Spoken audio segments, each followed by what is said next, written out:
Stop scrolling, you wretched, brain-dead scroll. You think your life is a disaster. You think your family drama is unhinged? Buckle up, buttercups, because today we're diving headfirst into a historical dumpster fire so spectacularly grotesquely, mind-numbingly stupid, it makes your uncle's last Thanksgiving meltdown look like a perfectly choreographed TED Talk. We're talking about the Cadaver Synod, the absolute peak of institutional idiocy, where the holiest institution on earth, the Vatican, decided to put a dead guy on trial, because apparently, even eternal damnation needed a damn legal proceeding.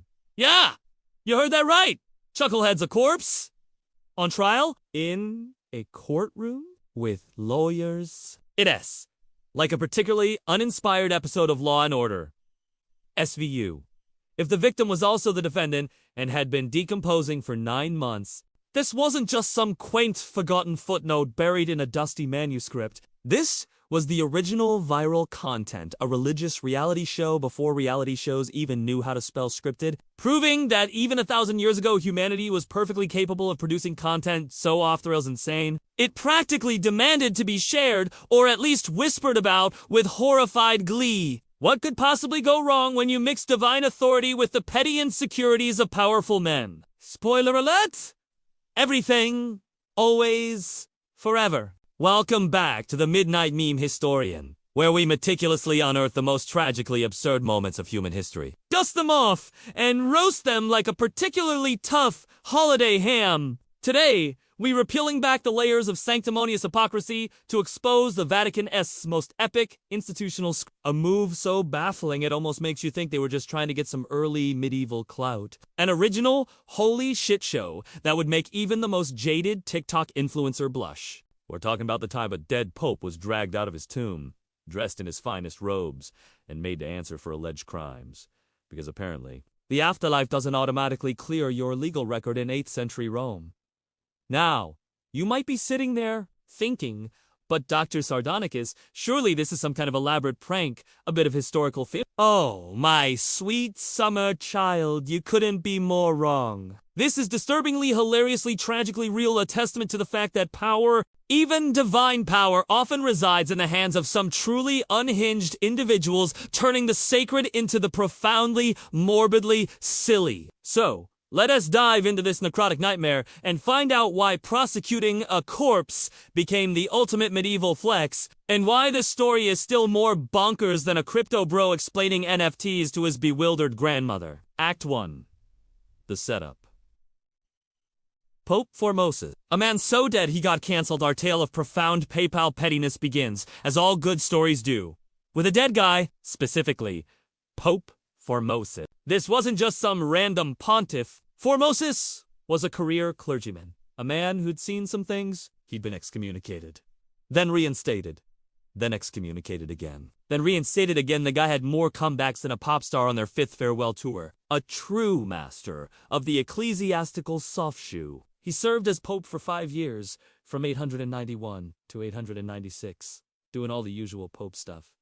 Crowning emperors, making decrees, probably judging everyone's outfits. He was just a regular pontiff, or as regular as you can get when you're supposed to be God's direct representative on earth, trying to steer the ship of Christendom through what was essentially a spiritual mosh pit, a true 800s influencer trying to keep his brand relevant. The problem, as it almost always is, in the cutthroat world of medieval church politics, wasn't what Formosus did while alive, but who he pissed off. See, Rome in the 9th century was less like a spiritual sanctuary and more like a particularly aggressive season of Game of Thrones. But with more incense and slightly less dragons, unless you count the political backstabbing, families like the Spoletans and the Tuscan counts were constantly vying for influence, ready to throw anyone under the payball bus if it meant gaining an inch of power, turning the holiest city into a political battle royale,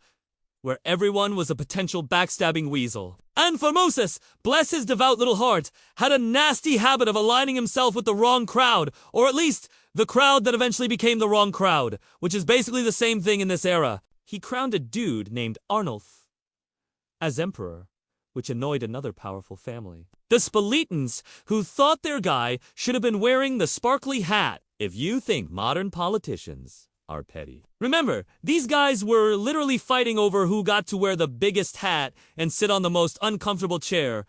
A truly bizarre hierarchy. So, Formosus dies, probably thinking, finally, some peace and quiet. Maybe a nice cloud, a harp, a break from all this earthly bullshit. He's buried, presumably with all the pomp and circumstance a deceased pope could wish for, resting in eternal peace, or at least as much peace as one can get when your entire legacy is a political football. But oh no, my friends, the drama didn't end with his last breath. In fact, it was just getting started because in the chaotic political landscape of Rome, a dead pope was just a temporarily inconvenient obstacle, a speed bump on the road to total control. It's like a disgruntled ex-employee still haunting the break room. Except this one is literally a ghost, metaphorically speaking, but still messing things up. And to Pope Stephen VI, this guy, bless his ambitious, incredibly insecure heart, was the successor to Formosus' successor, who had only lasted a few months before kicking the bucket. Stephen was essentially the spiritual equivalent of a corporate middle manager who finally gets the corner office and immediately starts tearing down everything the previous CEO built, even if it means unearthing the guy's actual corpse. He was a Spalitan loyalist, which meant he hated Formosus with a passion usually reserved for people who block the aisle at Costco, or those who use Comic Sans professionally. Stephen saw Formosus as the root of all evil, the architect of his family's political misfortunes, which is quite the heavy burden for a guy who is already worm food. And what does a truly deranged individual do when they have absolute power and an axe to grind with a dead man? They hold a damn trial, because in the 9th century, apparently, even the deceased weren't immune to cancel culture, which is just peak absurdity. You see, Formosus had committed a few canonical nonas in Stephen's eyes. He'd allegedly accepted the papacy despite having been a bishop of another see, which was a big deal back then. Kind of like a modern politician getting caught embezzling donor funds for lava lamps. Only with more theological implications. Stephen, driven by a vendetta that would make even a real housewife seem chill, decided that the only way to truly invalidate Formosus' papacy, and by extension, all his appointments and ordinations, including Stephen's own ordination as a bishop, which is where the internal logic really goes off the rails, was to put the man on trial. Let that sink in for a second. To validate his own position. He had to invalidate the guy who ordained him, thereby invalidating himself. This is like trying to win an argument by sawing off the branch you're sitting on, a truly magnificent display of self-sabotage, proving that even 1,000 years ago, powerful men had the self-awareness of a turnip. Now, I ask you, my discerning audience, what do you think of this absolutely unhinged level of pettiness? Who in their right mind digs up a corpse months after burial to yell at it in court? Seriously, what kind of person wakes up one morning and thinks, today, I will achieve my political goals by prosecuting a literal pile of bones? Is this not exactly what your favorite anti-hero from Rick and Morty would do if he ran the Vatican? Just to prove a point about the inherent stupidity of institutions. Drop your wildest theories in the comments below.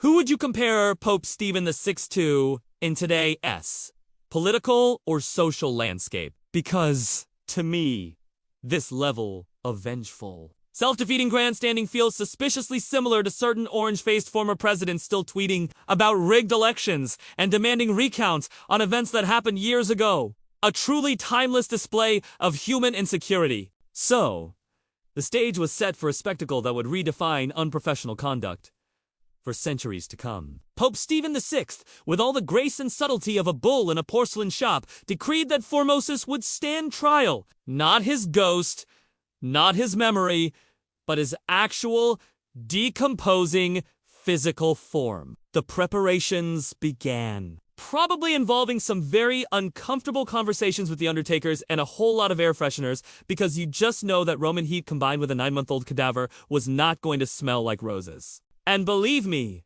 it gets worse. Much, much worse. Because nothing says divine justice like a courtroom full of people trying not to puke from the stench of the defendant. This wasn't just a trial. It was a sensory assault, a truly groundbreaking legal precedent for necromancy, and a testament to the fact that when it comes to power, some people will literally drag anything or anyone out of the grave to get their way. Act 2. The Cadaver Synod, when the Vatican became a zombie courtroom, alright? If you thought Act 1 was wild, hold on to your communion wafers, because this is where the Midnight Meme historian really shines a light on history's most deranged moments. Imagine a scene straight out of a low-budget horror flick, but instead of zombies eating brains, they're just sitting there getting yelled at. We're talking about the year 890, the infamous Cadaver Synod.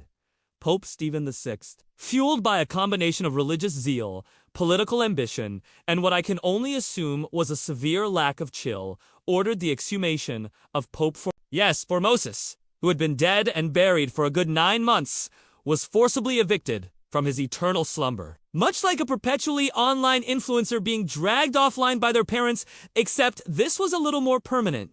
They dug him up. Let that sink in. They literally went to the grave, probably with shovels and a sense of macabre determination, and hauled out the decaying remains of a man who had once been the spiritual leader of Western Christendom. And then, because normal wasn't an option in medieval Rome, they dressed him in full Papal vest. Imagine trying to get a 9-month-old cadaver into a fancy robe without it just disintegrating into a pile of sad, dusty particles. This wasn't just disrespectful. It was an extreme fashion challenge, a bizarre episode of Project Runway. Post-mortem edition. They then propped him up on a throne in the Basilica of St. John Lateran, the very seat of papal power, giving the whole affair the distinct vibe of a particularly grim puppet show or maybe a very installation designed to test the limits of your gag reflex. The trial itself was less a pursuit of justice and more a one-sided screaming match directed at a silent, rapidly deteriorating defendant. Pope Stephen, acting as both prosecutor and judge, stood opposite the corpse, hurling accusations. Did you, Formosus, Bishop of Portus, unlawfully usurp the Roman see? He'd demand, probably with spittle flying, while the corpse just sat there, emanating the subtle fragrance of regrettable life choices and advanced decomposition. The only defense offered was by a terrified deacon, forced to stand behind the cadaver and speak on its behalf, essentially acting as the world's most uncomfortable ventriloquist, a performance that probably earned him a lifetime of therapy bills and recurring nightmares. This was less a legal proceeding and more a medieval roast battle where the guest of honor was literally unable to defend himself, making it truly unfair and also incredibly dark. The charges were as absurd as the setup. Violating canon law by being transferred from one bishopric to another, perjury, and performing sacred rites after having been excommunicated, which, again, circles back to the stunning hypocrisy of it all. Because Formosus had been reinstated, and many of those he ordained, including Stephen himself, were now suddenly illegitimate. If Formosus's original papacy was deemed void, it was an intellectual paradox, a logical pretzel that only the most twisted minds of the 900th century could invent, making it a truly mind-bending experience. This is like a modern politician canceling a previous administration's policies, only to realize they just canceled the policy that got them elected, a true South Park level of self-defeating logic. The atmosphere in the basilica must have been something else. Imagine the stench, the palpable tension, the sheer unadulterated absurdity of it all. Cardinals, bishops, and assorted religious bigwigs sat there, probably trying their best to look serious, while simultaneously wondering if they were hallucinating or if this was just Tuesday in the Vatican.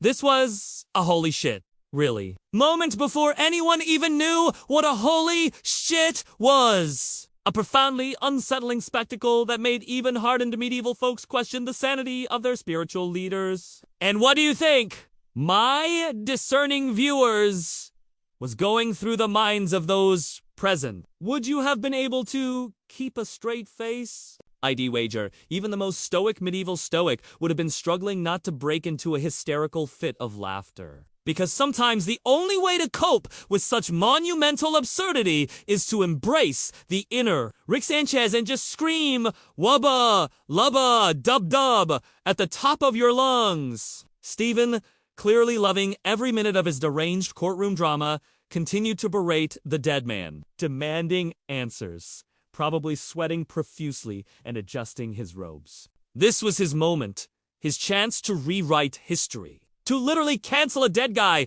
to erase every vestige of Formosus' influence, regardless of how many logical inconsistencies it created. It was the ultimate power move. A proto-cancel culture event orchestrated by a pontiff who clearly believed that if you could unbeat them in life, you could definitely humiliate them in death. A truly inspiring message for any aspiring despot. And here's where it gets absolutely insane. Because you think the trial was the craziest part. Oh, you sweet, naive souls. It only gets wilder from here. Because the verdict and the subsequent punishment would prove that even death couldn't save you from a medieval meltdown. Act 3. The verdict and its aftermath. Post-mortem! Cancel culture gone wild after what I can only describe as the most morbid theatrical performance in recorded history. The verdict was, to absolutely no one's surprise, guilty. Yes, the silent, decomposing defendant, Formosus, was found guilty on all counts, because apparently a jury of cardinals was more afraid of a living, volatile pope than a dead one. The Cadaver Synod concluded with the declaration that Formosus' papacy had been invalid. All his acts, null and void, and every ordination he performed, including Stephen's own elevation to the bishopric, was now declared illegitimate. This is like a modern court ruling that all your past text messages are retroactively illegal, making everyone a criminal just to appease one unhinged judge, a truly impressive feat of legal gymnastics. But simply declaring a dead man guilty wasn't enough for Pope Stephen VI. Oh no! He went full medieval TikTok influencer seeking maximum engagement. The punishment was as grotesque as the trial itself. Formosus' papal vestments were stripped from his rotting body, a symbolic act of defrocking that probably required an iron stomach and a very strong will not to gag. Then, in a move that screams, "I'm not just petty, I'm spectacularly petty," the 3 fingers of his right hand, the ones used for Papal blessings, were chopped off. Imagine that! Physically mutilating a corpse to deny its spiritual power, a truly bizarre blend of religious ritual and visceral disgust, like a particularly angry toddler destroying their sibling's art project. And because you can't have a good medieval show without a dramatic conclusion, Formosus' mutilated cadaver was then dragged through the streets of Rome. A public spectacle designed to thoroughly humiliate the dead pope and solidify Stephen's power. Finally, the remains were unceremoniously dumped into the Tiber River, like a particularly problematic piece of furniture you just want to disappear, proving that in the 9th century, even the elements were part of the cancellation process. This wasn't just a political statement. It was a primal scream of dominance. A performance piece that would make even the most controversial performance artist blush. A truly unhinged display of power and contempt. The immediate public reaction was, predictably, a mix of horror, outrage, and probably a fair bit of WTF was that. This whole macabre charade blew up in Stephen's face faster than a poorly timed tweet from a celebrity trying to explain a scandal. The Roman populace, who might have been okay with a little political maneuvering, drew the line at desecrating a dead pope. Riots erupted, public opinion turned against Stephen faster than a trending hashtag changes on X in the very act intended to solidify his power, instead utterly undermined it, proving that even 1,000 years ago the court of public opinion was a formidable foe. And here's another holy shit. Really? Moment for your historical collection.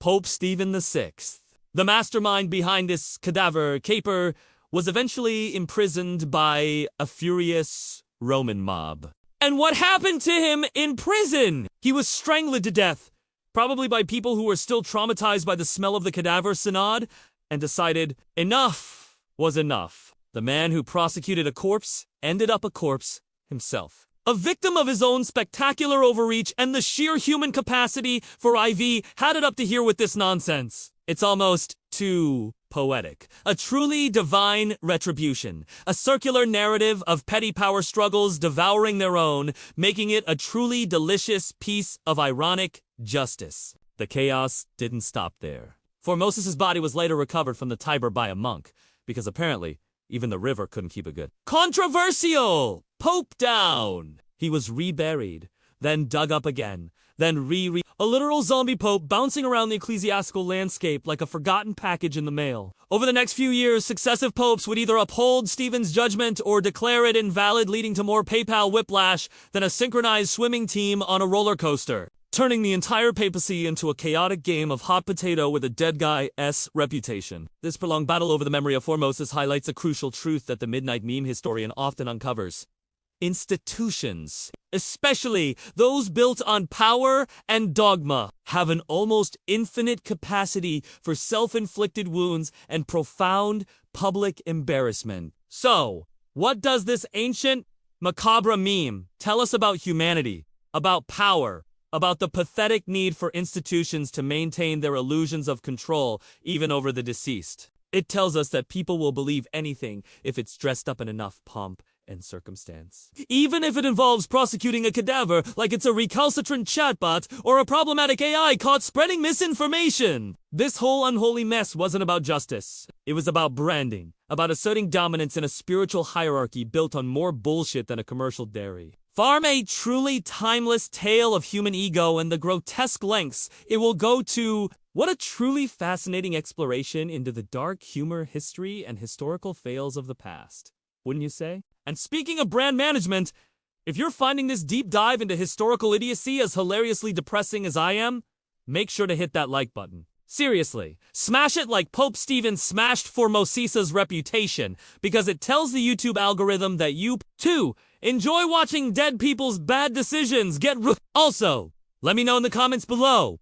If you could put any historical figure on trial posthumously for their most boneheaded decisions, who would it be?